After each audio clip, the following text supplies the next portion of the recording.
Bonjour à tous et bienvenue dans ce nouvel épisode de Point à la ligne, votre podcast préféré, consacré aujourd'hui à un sujet fondamental, la culture d'entreprise. Qu'est-ce qui définit une culture d'entreprise forte? Comment peut-elle influencer positivement la dynamique organisationnelle? Pour répondre à ces questions, et bien plus encore, j'ai le privilège d'accueillir Frédéric Fougera, président de Tenkan Paris et auteur de nombreux livres abordant les différentes problématiques de communication. Bonjour Frédéric, Bonjour Jérôme. merci beaucoup d'avoir accepté notre invitation. C'est avec joie que je suis avec vous aujourd'hui. Alors avant de rentrer dans le vif du sujet, est-ce que vous pouvez nous dire quelques mots sur vous? Quelques mots sur moi. 58 ans cette année, plus de 35 ans de direction de communication, depuis 2 ans à la tête d'une agence de communication que vous avez citée, Tenkan Paris, d'une seconde qui s'appelle Cogiteur.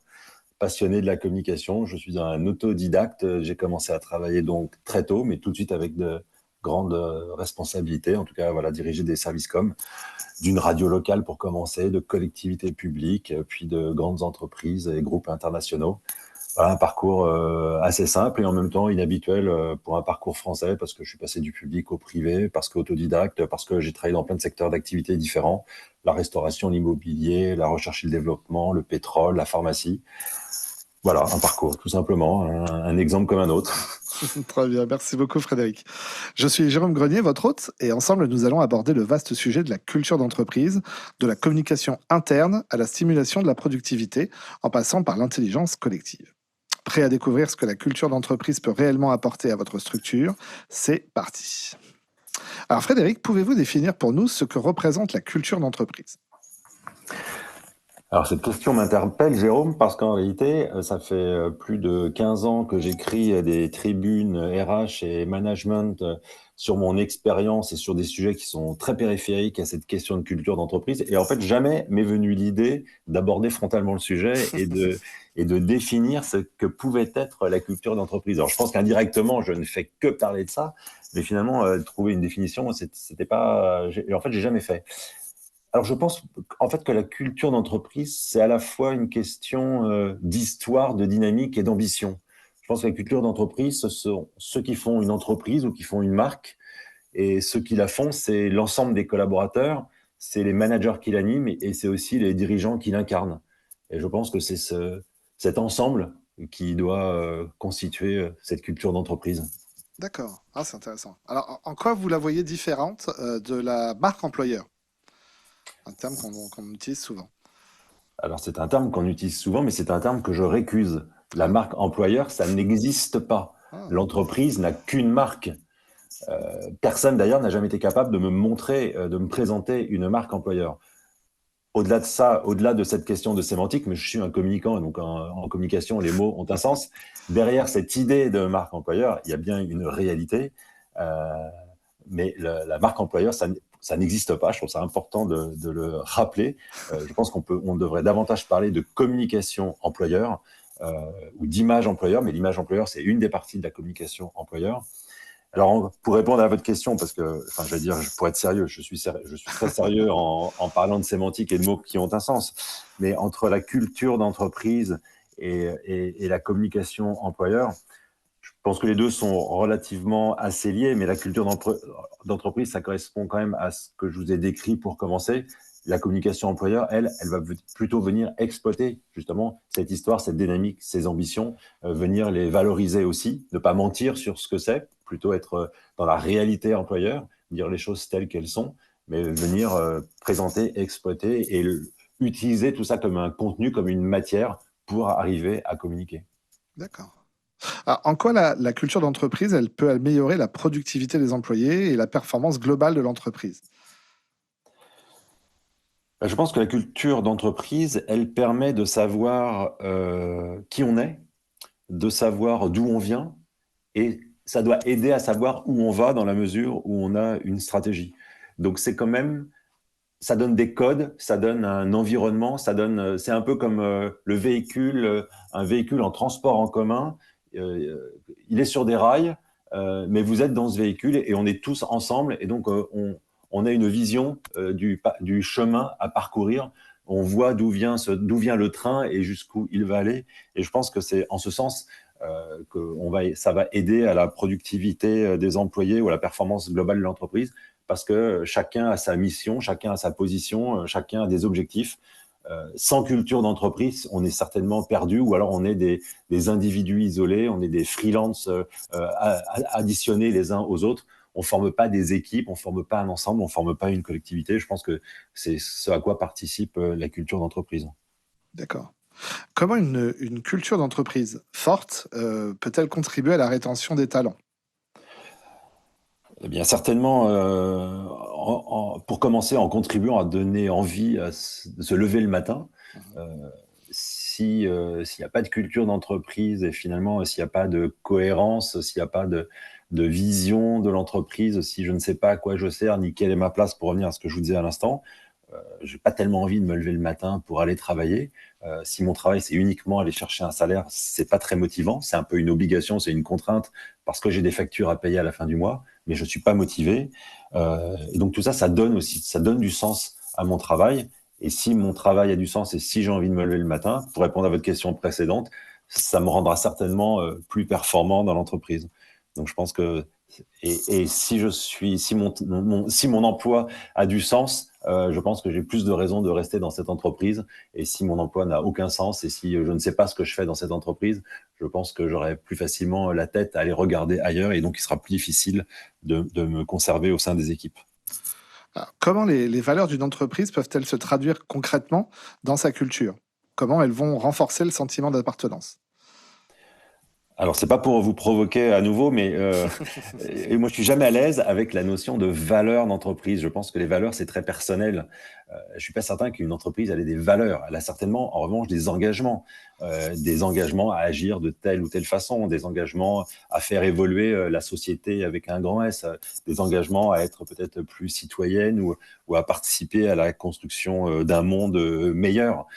Donc dans ce sens-là, donc si c'est dans cet esprit-là que vous parlez de valeur, je pense que même chose, ça participe à donner du sens, ça participe à donner de l'élan, ça participe à créer de la cohésion et de la motivation. Et je pense que ça participe évidemment au sentiment d'appartenance. Je suis forcément plus fier d'une entreprise dans laquelle j'ai ma place, dans laquelle mon travail a un sens, et donc et que je suis fier de citer, je suis fier de dire, ben moi je travaille dans cette entreprise, plutôt qu'une entreprise, voilà, qui irait à l'encontre de tout ce que je suis, de tout ce que je représente, de tout ce pourquoi j'ai envie de me battre. Et à ce moment-là, j'aurais pas du tout envie, et je ne serais à aucun moment fier de dire je travaille pour cette entreprise. Et donc, je n'ai certainement pas non plus envie d'y rester très longtemps si quelque chose de meilleur se présente à moi. D'accord. Ah, quel rôle joue la communication interne dans le maintien d'une culture d'entreprise cohérente? Alors déjà, quel rôle joue la communication interne? Faut-il déjà qu'il y ait une communication interne dans l'entreprise? C'est pas toujours le cas. Faut-il qu'elle soit pilotée par des gens dont c'est le métier? C'est pas toujours le cas. Parfois, c'est une ancienne assistante ou un ancien chauffeur dont on ne sait plus quoi faire que l'on met à la communication interne parce qu'a priori, la communication, n'importe qui pourrait le faire. Mais non, la communication interne, ça nécessite des compétences en communication. Et la communication, c'est un métier. Faut-il ensuite qu'on laisse jouer à la communication interne son rôle? Souvent, la communication interne, elle est considérée juste comme un passe-plat managérial. Il y a des informations à faire passer d'un point A à un point B et on attend de la communication interne qu'elle soit uniquement l'outil qui véhicule ces informations. La communication, c'est produire de l'intelligence, c'est pas fabriquer des outils. Donc, c'est pas le rôle de la communication interne non plus de faire la communication managériale. C'est à chaque manager de le faire. Donc, donc tout ça, c'est des réserves sur le rôle de la communication interne parce que souvent on en attend beaucoup, mais on ne lui laisse pas faire son rôle. Et le rôle de la communication interne, c'est bien de partager, c'est bien d'expliquer les ambitions de l'entreprise, les stratégies, c'est bien de décrypter les situations particulières, singulières, notamment quand il y a une crise. On communique pas à l'extérieur en oubliant de communiquer à l'intérieur. Et la communication interne, son rôle, c'est aussi de valoriser les collaborateurs, c'est de valoriser les métiers.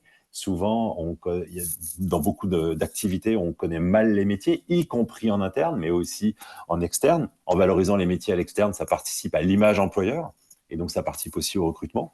On valorise aussi les succès, parce que c'est facile d'engueuler les gens quand ils ont mal fait leur boulot. Il ne faut pas oublier aussi de les féliciter, de les montrer en exemple, d'avoir des rôles modèles au sein de l'entreprise. Voilà, pour montrer tout le positif que représente le potentiel, la richesse humaine. Souvent, on parle de la richesse humaine ou du capital humain. Ça, c'est beau dans le discours. Il faut que ça se traduise aussi dans des faits et dans du ressenti. Ça, c'est le rôle de la communication interne et ça participe au sentiment d'appartenance. Ça aide au recrutement et ça aide certainement, assurément, à la performance aussi de l'entreprise. Alors, comment on construit et comment on cultive cette culture d'entreprise, justement? Alors, je pense la culture d'entreprise, elle se cultive plutôt par cercle. D'accord. Je pense plutôt que de façon générale. Euh, Ce qui d'ailleurs fait on la cultive plutôt par secte plutôt que par cercle, pardon, plutôt que par secte. Euh, je pense que c'est important de cultiver une culture au sein d'un comité de direction ou d'une gouvernance. Ensuite, au sein de différentes équipes. D'ailleurs, ça peut être fait de façon un peu différente ou nuancée.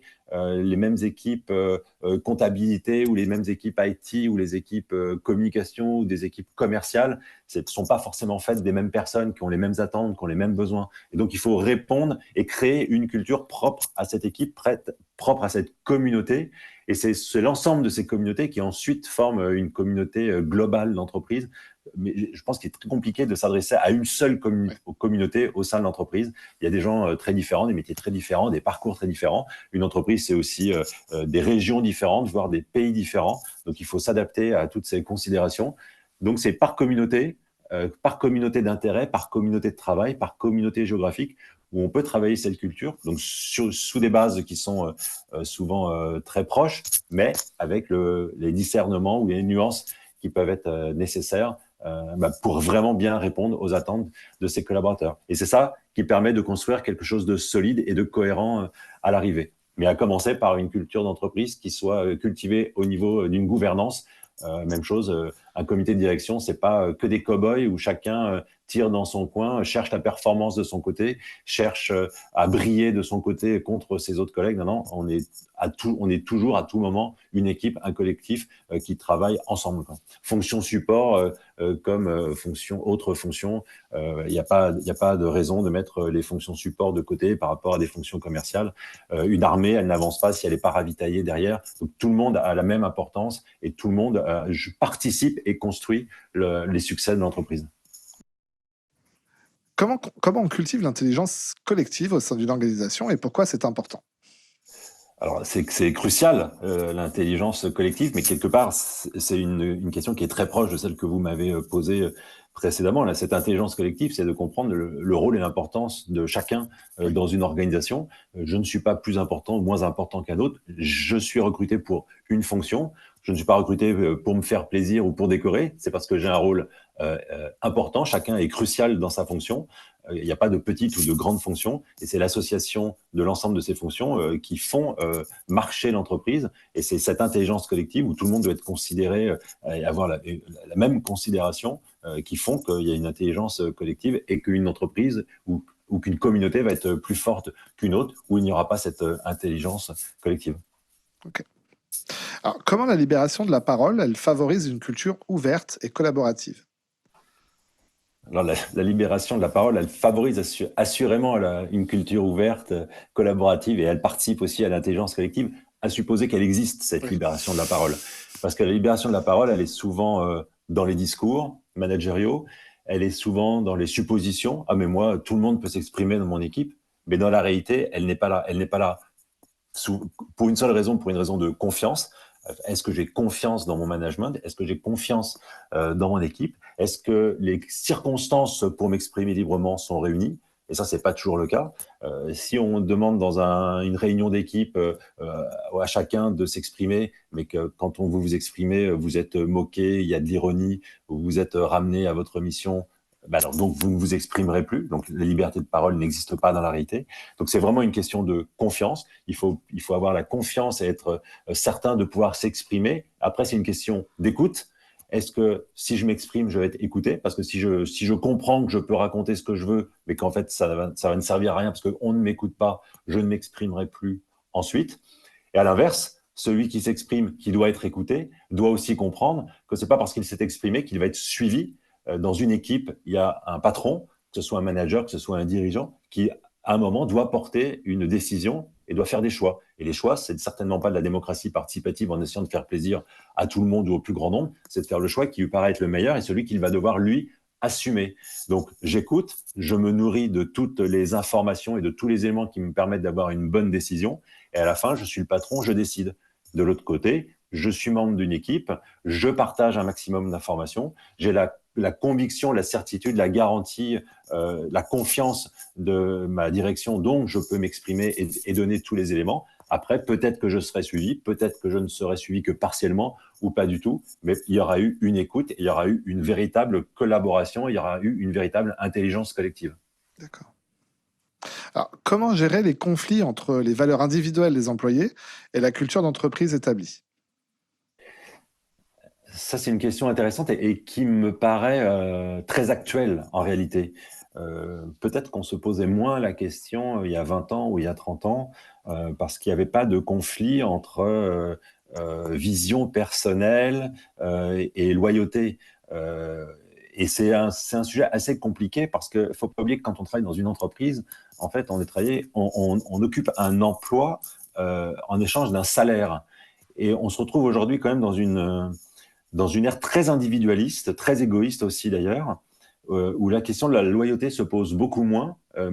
C'est vrai de façon générale dans toute la société et au travail aussi. Il faudrait que tout soit conforme à nos propres valeurs. Mais pourtant, quand à la fin du mois, j'accepte le chèque ou le virement qui correspond à mon emploi, là, je ne le conditionne pas, je l'accepte bien. Donc, ça veut dire aussi quelque part qu'à partir du moment où on occupe un emploi, on doit aussi savoir qui paie. Et à partir du moment où l'entreprise vous paye, ça veut dire qu'à un moment, vous avez aussi un devoir de loyauté vis-à-vis d'elle. Donc, soit ça vous pose un problème de conscience, et à ce moment-là, vous devez quitter cette organisation. Ce n'est pas l'organisation qui doit s'adapter à vous, ou alors vous faites avec par devoir de loyauté. C'est le cas, par exemple, de fonctionnaires. Un fonctionnaire est au service d'un pouvoir politique. Les pouvoirs politiques changent, les fonctionnaires restent. Donc, évidemment, les fonctionnaires ne devraient pas être des freins ou saboter le travail d'un pouvoir politique au motif qui ne leur convient pas. Ils acceptent bien la paye de l'État à la fin du mois pour leur salaire. Mais c'est une question de conflit, de positionnement, de loyauté personnelle. C'est un vrai sujet et c'est effectivement un sujet auquel est confrontée l'entreprise qui doit être beaucoup plus attentive aujourd'hui certainement à chaque personne et à la personnalité de chacun de ses salariés, mais ne doit pas non plus oublier, et le salarié ne doit pas non plus oublier qu'il vient exercer une mission au service d'un collectif. C'est pas sa propre vision ou c'est pas sa propre entreprise. Il peut aussi aller créer sa propre entreprise s'il veut le faire lui-même à ses conditions, avec ses propres valeurs, s'il est en désaccord avec les valeurs de l'entreprise dans laquelle il travaille. Donc c'est un juste équilibre entre réalité sociale et sociétale aujourd'hui, et puis aussi une question d'honnêteté, de loyauté vis-à-vis d'un employeur qui vous paye. Et donc, vous n'êtes pas obligé d'accepter sa paye si vous n'acceptez pas la façon dont on travaille dans cette entreprise. D'accord, très clair. Alors, quels sont selon vous les éléments clés pour créer une culture d'entreprise inclusive et diversifiée? Alors, ça va être ma troisième provoque du jour. Pour commencer, j'ai envie de dire stop à l'inclusion. Stop à l'inclusion, c'est une tribune qui a été, c'est le titre d'une tribune qui a été rédigée par le champion paralympique Michael Jérémias, qui a été un champion du monde et champion olympique de tennis fauteuil, et qui en a ras-le-bol d'entendre parler d'inclusion. Et je suis d'accord avec lui, parce que si demain je croise un extraterrestre dans la rue, peut-être pourrais-je me poser la question de son inclusion. Maintenant, quand je croise un homme ou une femme dans l'entreprise, dans la rue ou n'importe où, je n'ai pas à l'inclure puisqu'il fait partie de la société de laquelle je fais partie moi-même.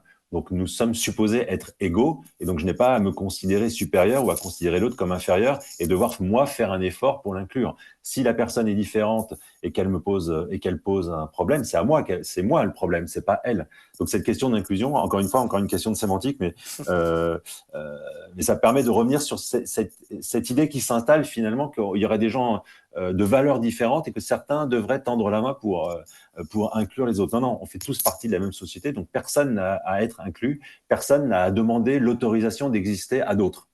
Maintenant, la question de la diversité, c'est une vraie question, bien sûr. Il y a une question à propos de la diversité qui m'a souvent été posée dans les entreprises. Les gens viennent dans mes services et regardent mes équipes et me disent « Ah, mais comment toi tu fais pour qu'il y ait autant de diversité dans tes équipes ?» Ce qui est intéressant, c'est que ce sont souvent des gens très intelligents, ce sont souvent des homologues des comités de direction, d'autres vice-présidents des groupes, des gens qui sont beaucoup plus diplômés que moi. Alors, c'est pas difficile, j'ai pas de diplôme. Mais donc voilà, c'est pas des imbéciles qui viennent me poser cette question et je suis toujours quand même surpris de cette question. Comment tu fais, toi, pour qu'il y ait beaucoup de diversité dans tes équipes? Et ma réponse, elle est très simple. Je l'ai décidé. C'est pas le fruit du hasard. Je l'ai décidé. qu'il y ait de la diversité dans une équipe ou dans une entreprise, c'est une décision politique. Est-ce que je décide de ne recruter que des gens qui me ressemblent, que des gens qui sont issus de mon milieu social, que des gens qui sont issus de mon quartier, de mon environnement proche? Est-ce que je recrute dans mes cercles d'amis? Est-ce que je recrute dans mon cercle étudiant? Et donc forcément, toujours des gens qui, quelque part, appartiennent à une même communauté? Ou est-ce que je décide de m'ouvrir? Est-ce que je vais recruter à l'étranger? Est-ce que je décide que dans mon équipe, ce n'est pas possible qu'il n'y ait pas de personnes handicapées et donc je vais faire le travail nécessaire pour aller recruter des handicapés? C'est plus compliqué, ils viennent moins à vous, ils se pensent moins légitimes, ils frappent moins à la porte, il y a un plafond de verre, donc il y a un effort supplémentaire. Donc ça demande plus de temps, ça demande un peu plus d'énergie. C'est une décision politique. C'est ça la diversité. La diversité, elle ne s'improvise pas et elle ne vient pas d'elle-même. C'est pas par hasard que vous aurez des jeunes, des vieux, des gens de différentes origines culturelles, de différents quartiers, de différentes formations professionnelles, de différentes religions, sans religion. Ça ne se fait pas par hasard. Ça se fait parce que vous l'avez décidé, toujours sur la base de la compétence. Il ne faut pas se tromper non plus. Hein. Bien sûr. C'est pas la bande à Basile. On fait pas un casting pour avoir des gens différents uniquement parce qu'ils sont différents. Mais dans les gens de compétences égales, il y a un moment, vous pouvez privilégier de prendre telle ou telle personne parce qu'elle va avoir une richesse supplémentaire du fait de sa différence par rapport aux autres membres de votre équipe. Et c'est comme ça que vous arrivez à installer et instaurer une équipe dans laquelle il y a une vraie diversité. D'accord.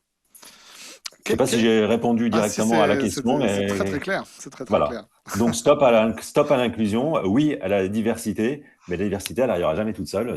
C'est à nous de le faire. C'est à nous de la décider, tout à fait. Et j'en profite pour glisser un petit mot sur le principe même de la discrimination, parce que souvent, il y a des gens, je vois des gens qui luttent contre les discriminations, mais qui ne luttent que contre les discriminations qui les dérangent. Et quand on lutte contre les discriminations, si on veut être cohérent, il faut lutter contre toutes les discriminations, pas seulement celles qui vous dérangent, parce que sinon vous n'êtes pas crédible et donc vous ne serez pas légitime ensuite pour venir vous exprimer sur ce sujet. Donc la discrimination, c'est une injustice. C'est pas de votre fait que vous soyez jeune ou vieux, c'est pas de votre fait que vous soyez noir ou blanc, c'est pas de votre fait que vous soyez un homme ou une femme, c'est pas de votre fait que vous soyez en pleine forme ou que vous ayez des kilos en trop. Ça, c'est pas vous qui en êtes responsable. Et donc on n'a pas à vous juger là-dessus. Et vous ne jugez pas seulement ce qui vous dérange, mais tout. Pas de discrimination sélective. Exactement. Sinon, on ne peut pas se prétendre être contre la discrimination. On est d'accord. On est d'accord.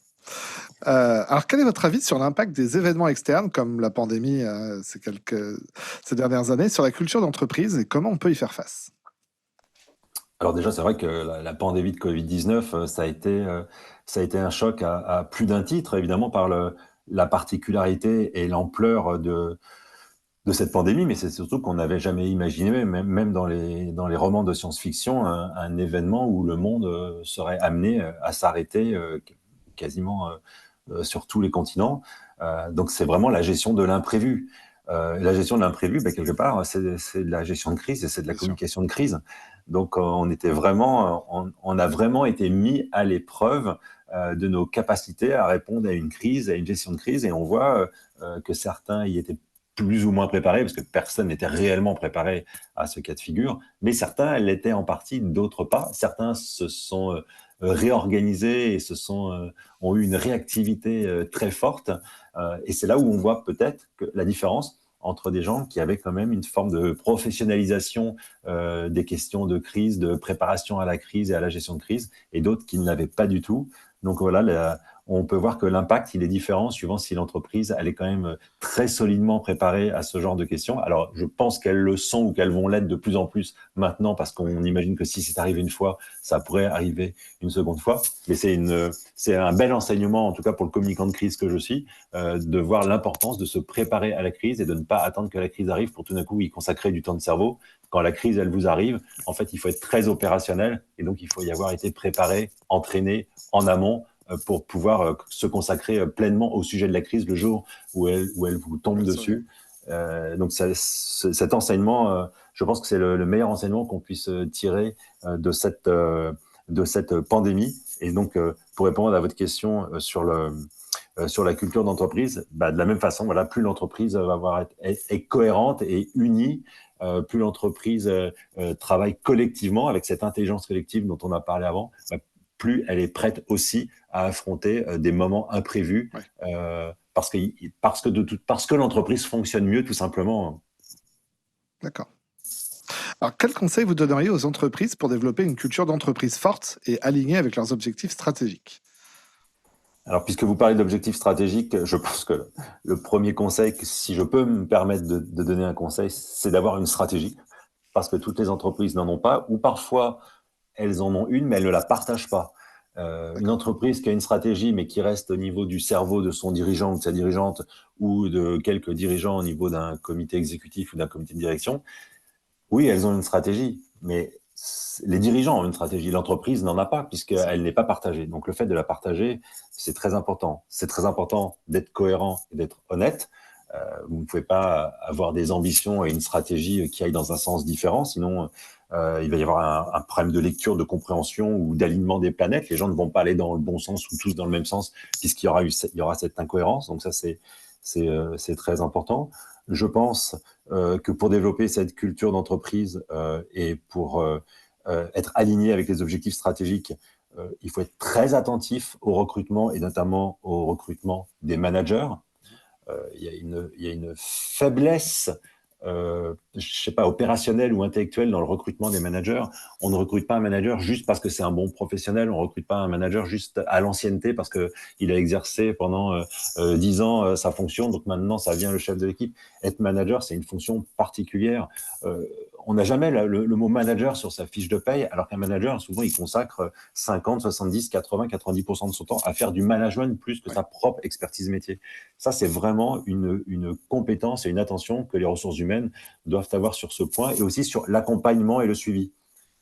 On parle beaucoup de formation, il n'y a pas tant d'entreprises que ça qui vous forment à être manager ou qui régulièrement reviennent sur ces sujets. C'est vraiment un problème et c'est une question majeure que le rôle du manager qui est clé dans l'entreprise. Et je pense, pour faire le lien aussi avec la communication, que pour être aligné avec des objectifs stratégiques, il est important, je l'ai dit au niveau de la stratégie, mais de communiquer, d'informer. Il faut que les gens sachent où ils vont, il faut que les gens sachent où va l'entreprise.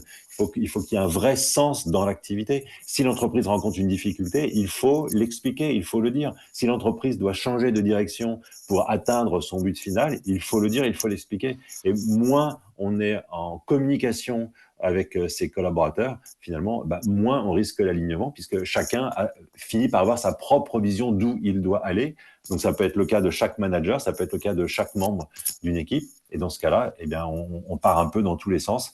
Donc on arrivera peut-être à l'objectif final, mais on n'y arrivera pas tous au même rythme, pas tous exactement au même endroit, pas tous en même temps, et donc pas avec le succès escompté ou le succès que l'entreprise pourrait espérer si elle avait une meilleure vision de son organisation et du management de ses équipes.